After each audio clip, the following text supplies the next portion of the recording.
We'll start with ayat number 11 today, inshallah. أعوذ بالله من الشيطان الرجيم بسم الله الرحمن الرحيم يوصيكم الله في أولادكم للذكر مثل حظ الأنثيين فإن كن نساء فوق اثنتين فلهن ثلثا ما ترك وإن كانت واحدة فلها النصف ولأبويه لكل واحد منهما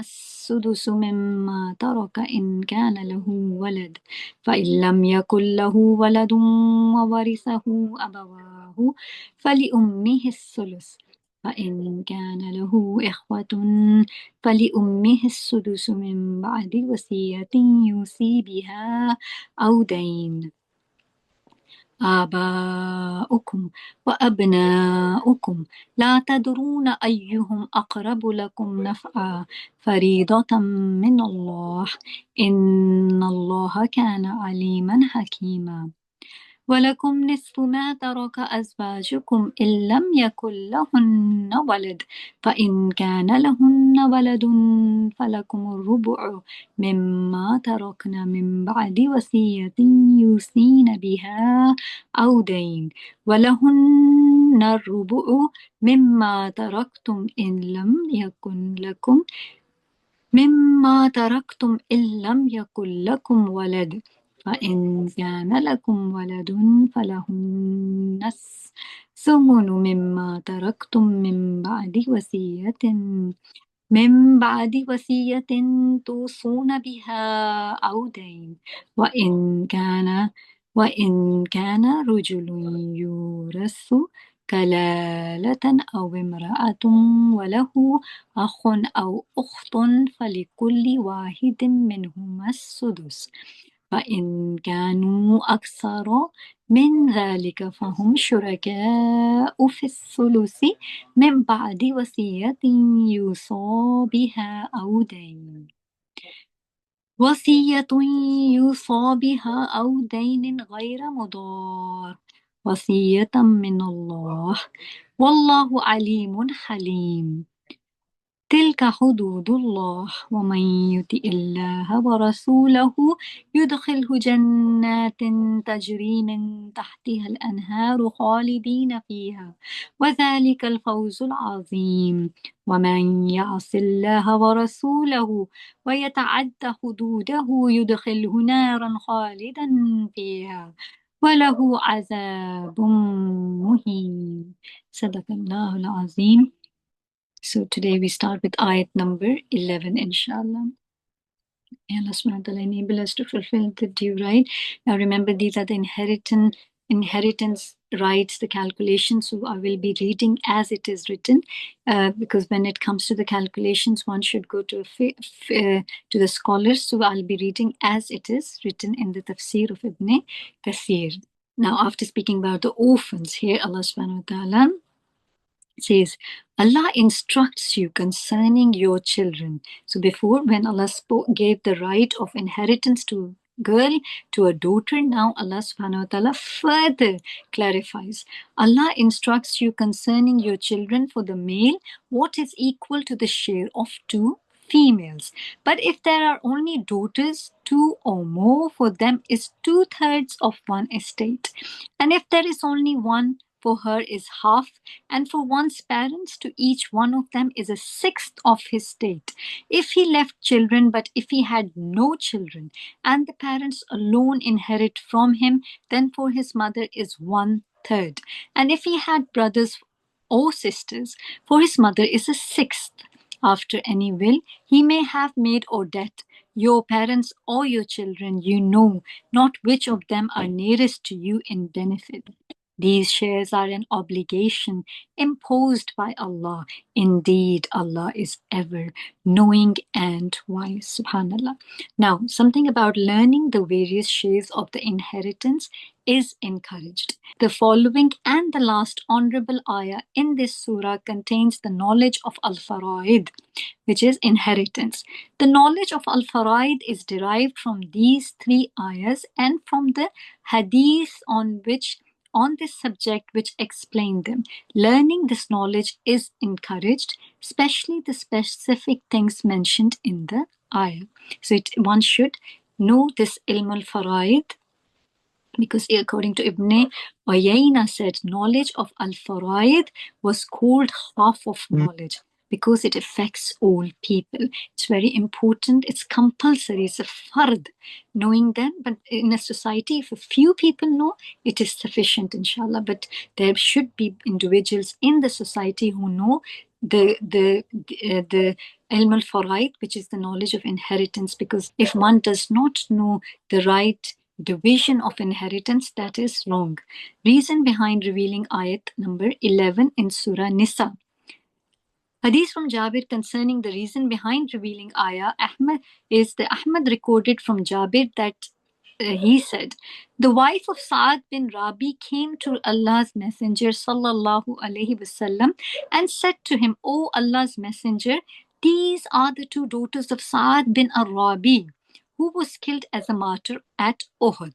Remember, this surah was revealed in Medina after the Battle of Uhud, and this is where the rights of orphans and the inheritance rule came in. Their uncle took their money and did not leave anything for them. So this has been going on for centuries, and sadly even happens now. They will not be married unless they have money. The Messenger of Allah sallallahu alaihi wasallam said, Allah will decide on this matter. The ayah about the inheritance was later revealed, and the Messenger of Allah sallallahu alaihi wasallam sent the word to their uncle, commanding him, give 2/3 of Saad's money to Saad's two daughters, and 1/8 for their mother, and whatever is left is yours. Yeah? So this was the ayah which was revealed. According to Abu Dawood, At-Tirmidhi, and Ibn Majah, they collected this hadith. So, coming back to the right and share of inheritance, male get 2 times the share of females for inheritance. Allah subhanahu wa ta'ala says, now remember, before this, there was no share for women, no share for daughters. Here, Allah's generosity, that Allah subhanahu wa ta'ala is saying, man's share is double to a woman. Allah commands you for your children. So how merciful is Allah, that Allah loves our children more than we love them. So just think about the people of the past who did not give any inheritance right to their daughters. Allah is merciful. Allah is al-Wadud. So Allah says, Allah commands you for your children's inheritance to the male, a portion equal to that of 2 females. Allah commands, observe justice with your children. So, as we know, the people of Jahiliyyah used to give the males but not the females a share in the inheritance. Therefore, Allah commands that both males and females take a share in the inheritance, although the portion of the males is twice as much as that of the female. Remember, Allah is Al-Hakim, Allah is Adl. Why is there a distinction? Why? Because men need more money to spend on their dependents. They have a higher responsibility. They have to look after their parents, their children, their wives.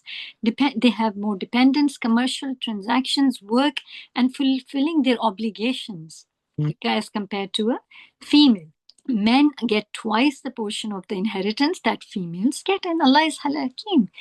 We should not question but accept the wisdom of Allah subhanahu wa ta'ala, that this is the division given by Allah Himself according to the responsibility a man holds. Allah says then, Allah commands you a portion equal to that of 2 females, testifies to the fact that Allah is more merciful with children than their own parents are with them, since He commands the parents to be just and fair with their children. There's an authentic hadith which states that a captured woman was looking for her child, and when she found him, she held him, gave him her breast, and nursed him. The Messenger of Allah sallallahu alaihi wasallam said, what did he say?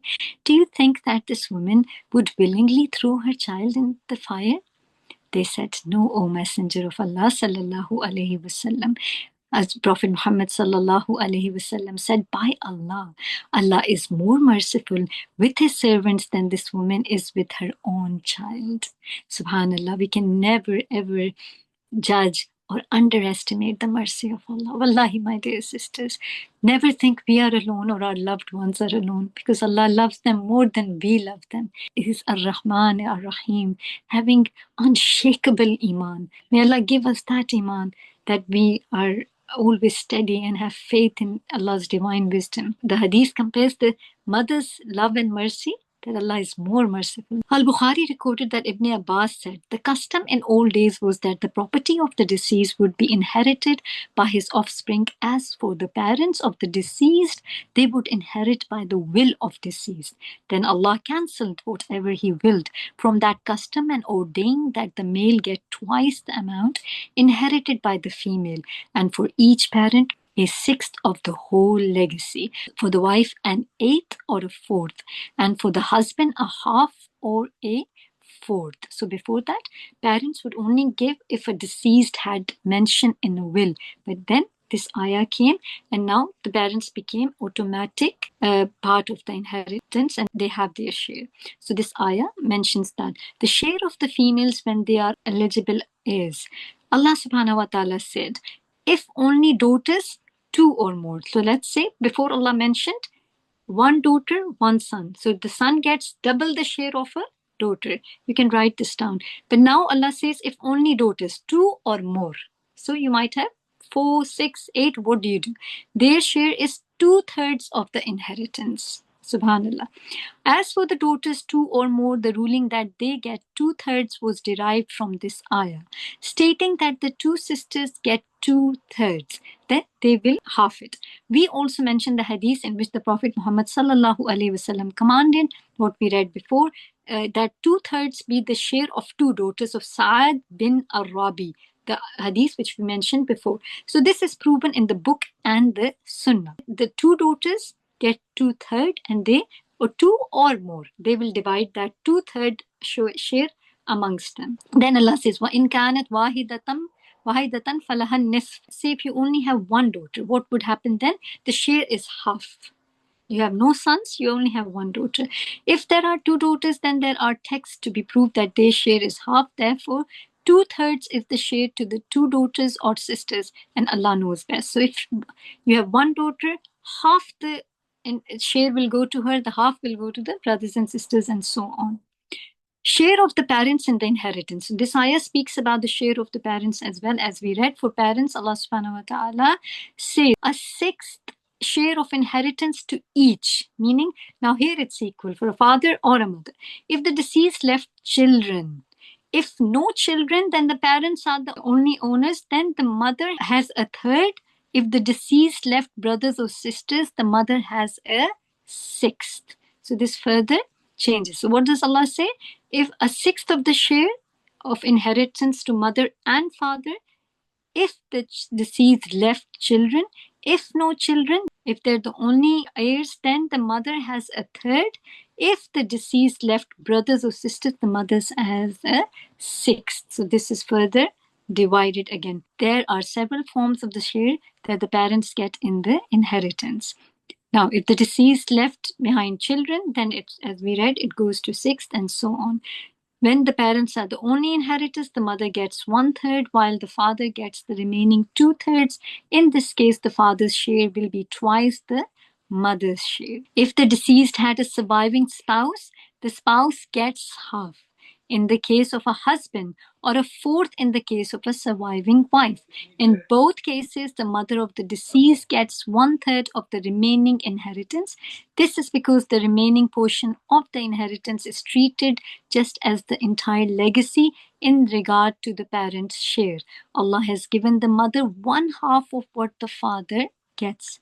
Therefore, the mother gets a third of the remaining inheritance, while the father gets 2/3. Now, these are all divisions. You can write them down, and then the calculation. If the deceased left behind surviving brothers and sisters, whether half brothers, half sisters, or from the same father and mother, their presence does not cause reduction in the father's share, yet their presence reduces the share of the mother to 1/6 instead of 1/3. That mother's share will be affected, and the father gets the rest when there are no other heirs.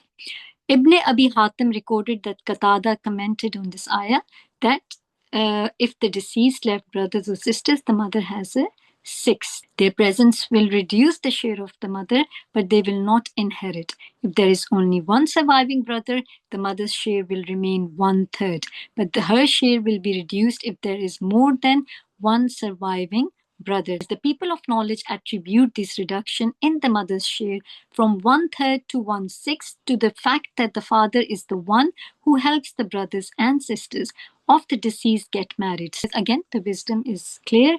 Spending more, they have a higher responsibility. Fathers have more rights over. They have the bigger responsibility, spending from his own money for the purpose. The mother does not spend from her money for this purpose. Often, this is a father's responsibility. Before this inheritance is distributed or divided, what is more important? First, the debts are paid off.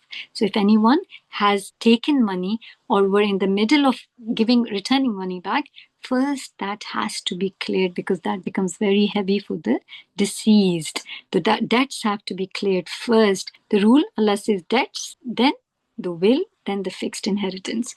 Allah subhanahu wa ta'ala says in this ayah, the distribution in all cases is after the payment of legacies. He may have wills or debts. The scholars of the Salaf and the Khalaf agree that paying debts comes before fulfilling the will, and this is apparent to those who read the ayah carefully. We can clearly read in the ayah that debts have to be cleared. As we mentioned before, they are very heavy for the deceased if not cleared. Allah subhanahu wa ta'ala, rather than trying to run for the money of the share of the parents, the first thing is you need to clear the debts. Allah subhanahu wa ta'ala says next, Aba'ukum wa abna'ukum.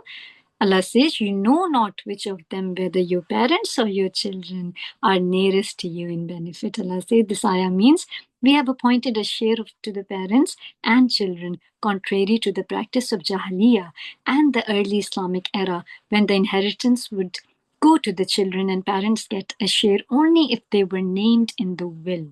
Parents, sometimes their judgment might not be right, because they might think, oh, one child is doing more for me. And sometimes one who does a lot, they might not acknowledge that. But Allah subhanahu wa ta'ala says that you don't know, but I know. You cannot say, oh, this child did not look after me. I usually, the parents threaten, oh, main aapko aag kar dungi, I won't give you anything. You don't have a share of any of my inheritance. No, one cannot do that, because as a child, they are the legal heirs and they have to have a part in our inheritance. This is the right given by Allah subhanahu wa ta'ala himself. And those who misuse this, or they don't be fair or just, they are doing wrong in the eye of Allah subhanahu wa ta'ala. As Ibn Abbas stated, Allah abrogated this practice and appointed a fixed share for the children and for the parents. One may derive benefit in this life or for the hereafter from his parents, the likes of which he could not get from his children. The opposite of this could also be true. Allah subhanahu wa ta'ala said, since benefit could come from one or the other, meaning the parents or the children, we appointed a fixed share of inheritance for each. So Allah gave inheritance right to the children, and if the children passes away, then to the parents. Allah subhanahu wa ta'ala says, Faridatam min Allah, ordained. This is, no one can deny or make alterations, because this is ordained by Allah. These appointed shares of inheritance which are mentioned give some inheritors a bigger share than others is a commandment from Allah that He has decided and ordained. So one cannot say, she did not do anything for me, she's never given my due rights to me. Does not matter, because this has already been ordained and commanded by Allah. Inna Allah kana aliman hakima. Then he stamps subhanahu wa ta'ala. He says he is the ever all-knower. He knows all. He knows what has been happening. This has been commanded, and this division has to be followed. Allah is saying Al-Hakim. But whatever comes, we should not question, because who are we to question? Me? No one can, because He is Al-Hakim. Does money matter? Who has taken money with them? Millionaires, billionaires, if you look at the graves, they're all the same. We can't even tell, no matter what big tombs, whatever they make graves, it doesn't matter. So Allah says, who places everything in its rightful place and gives each his rightful share. So these shares are given by Allah subhanahu wa ta'ala himself. Ayat number 12. And for you is half of what your wives leave, if they have no child. But if they have a child, for you is 1/4 of what they leave. After any will they may have made or debt. And for the wives is 1/4 if you leave no child, but if you leave a child, then for them is an eighth of what you leave, after any will you may have made or death. And if a man or woman leaves neither ascendants nor descendants, but has a brother or a sister, then for each one of them is a sixth. But if they are more than two, they share a third, after any will which has made or death, as long as there is no detriment caused. This is an ordinance from Allah, and Allah is knowing and forbearing. Now, the rights of inheritance of children were mentioned. Now, husband and wife share of the spouses in the inheritance. Allah says to the husband, you get half of what your wife leaves behind. So, if the wife dies, the husband gets half. If she dies and did not have a child, now this is another category, she dies and does not have a child. If she had a child, you get 1/4 of what she leaves behind, after payment of legacies that she may have bequeathed or her debts. We mentioned before that payment of debts comes before fulfilling the will, as we learned before, and then comes the will, then the inheritance, and there is a consensus on this matter among the scholars, and the rule applies to the grandchildren as well as the children, even if they are great grandchildren or even further in generation. So again, you would have to go to a scholar if you would like the precise calculation. Allah subhanahu wa ta'ala then said, if that which you leave there, your wife's share is a fourth if you leave no child, but if you have a child, they get an eighth of that which you leave after payment of legacies that you may have bequeathed or debts. In that which you leave, meaning now, if the husband dies, your wife's share is a fourth. Share is fourth if there is more. Now, if the share is a fourth, and if there is more than one wife, they all share in the fourth or the 1/8 that the wife gets. So if there are multiple wives in a polygamy relationship, then they would divide that amongst them. Earlier, Allah subhanahu wa ta'ala says, "Min ba'di wasiya," after payment of legacy. So Allah again emphasizes after any debts or any other things, they would always come first. The meaning of kalala, Allah subhanahu wa ta'ala mentions the word kalala in this ayah. If the man or woman whose inheritance is in question was left in kalala. Kalala is a derivative of iklal, the crown that surrounds the head. The meaning of kalala in this ayah is that the person's heirs come from other than the first degree of relative. Ash-Sha'bi reported that when Abu Bakr as-Siddiq was asked about the meaning of kalala, I will say my own opinion about it, and if it is correct, then this correctness is from Allah. However, if my opinion is wrong, it will be my error, and because of the evil efforts of shaitan, and Allah and His Messenger have nothing to do with it. Kalala refers to a man who has neither ascendants nor descendants. That is somebody who has neither of them. There are 3 siblings. One which are from your parent, your mother and father.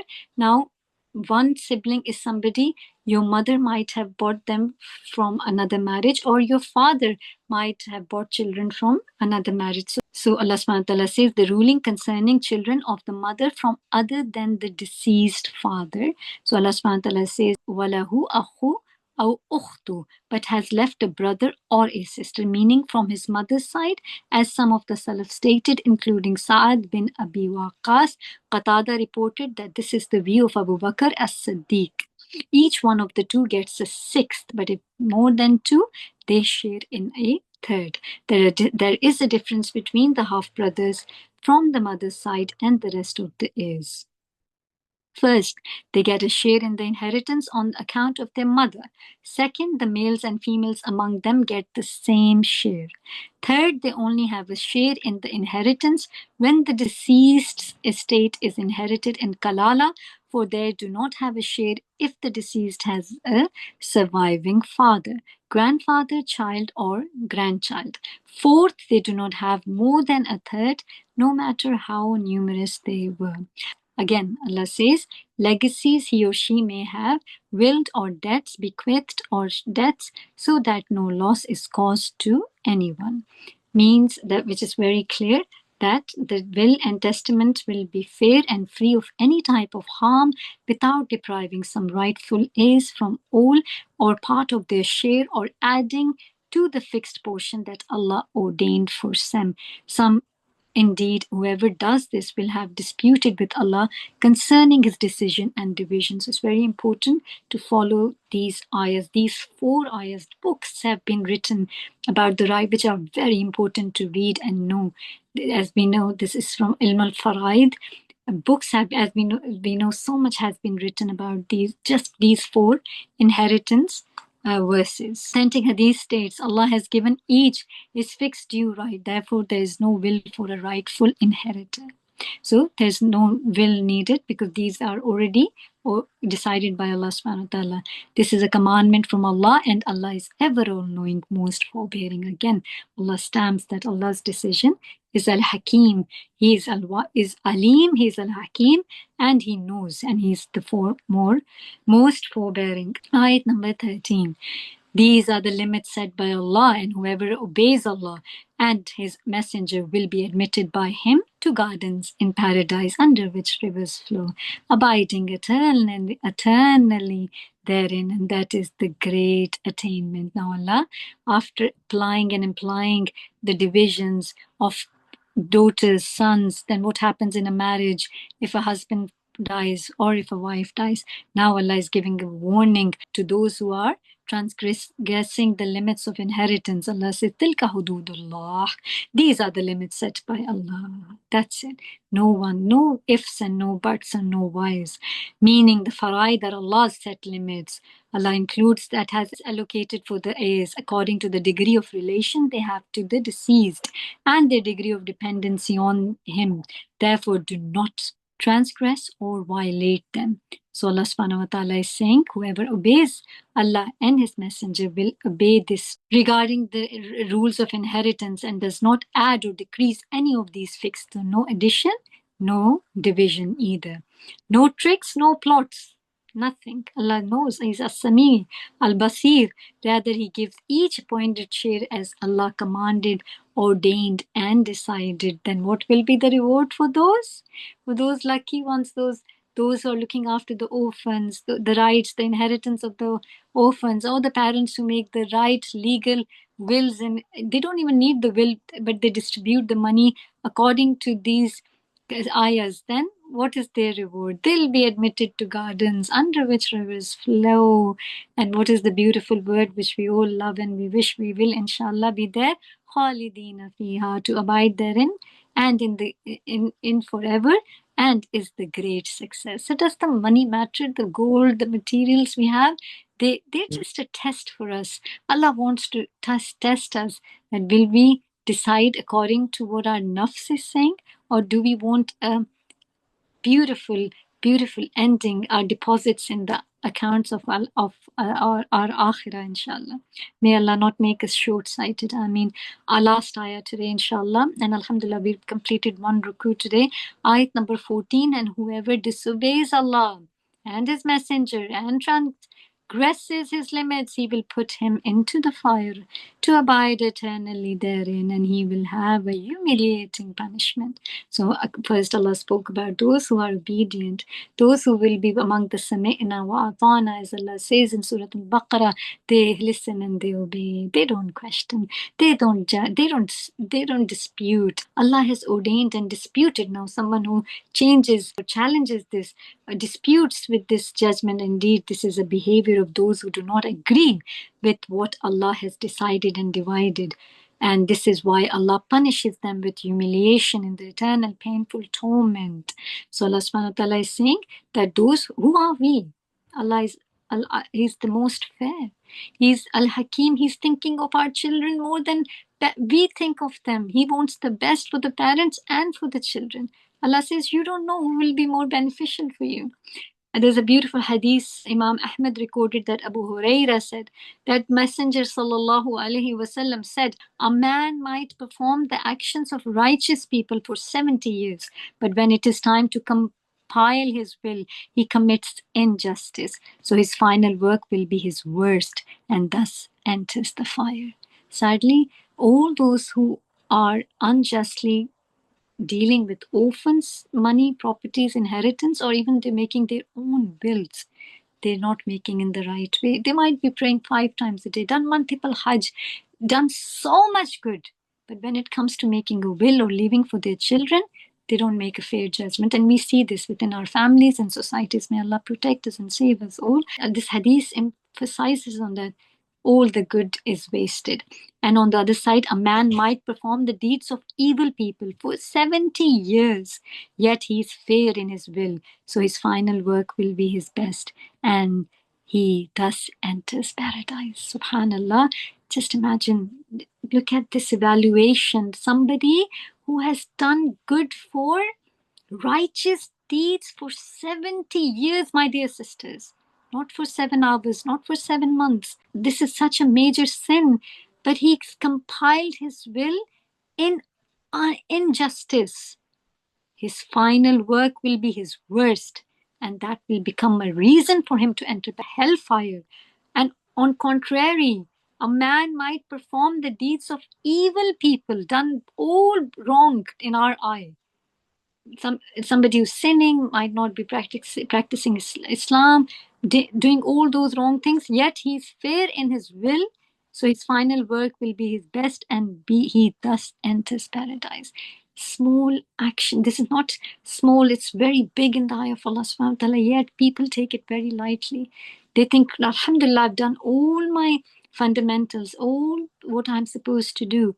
But look, one will made a reason for that person to enter hellfire.